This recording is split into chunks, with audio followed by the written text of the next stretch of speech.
आज आपण बनवत आहोत चुरमुऱ्यांचा सुशिला. चुरमुऱ्यांचा सुशिला बनवण्यासाठी आपण सगळ्यात आधी चुरमुरे भिजवून घेऊया.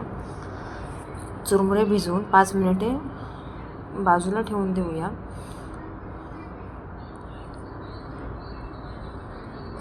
त्यानंतर कढईमध्ये शेंगदाणे भाजून घेऊया.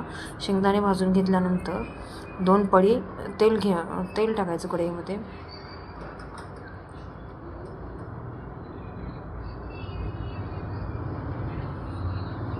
दोन पळी तेल टाकल्यानंतर मोहरी 1 चमचा. मोहरी तडतडली की जिरे टाकायचे 1 चमचा. त्यानंतर त्यामध्ये 2 ते 3 हिरवी मिरची बारीक कापून टाकली आहे. त्यानंतर थोडासा कढीपत्ता टाकायचा. कढीपत्त्याच्या नंतर चिरून घेतलेले 2-3 मध्यम आकाराचे कांदे टाकले. कांदा चांगला फ्राय करून घेऊया आणि त्यानंतर त्यामध्ये 1 चमचा हळद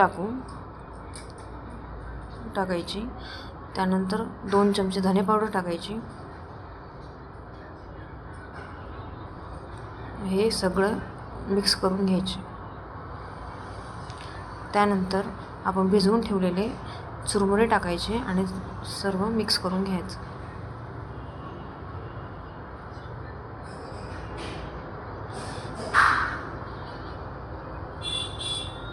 आता हे मिक्स झालं आहे.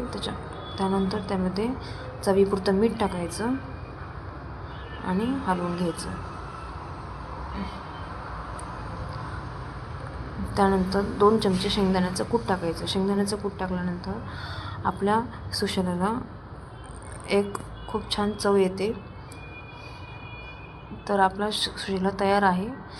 सकाळी हलका फुलका नाश्ता करण्यासाठी खूप छान ऑप्शन आहे.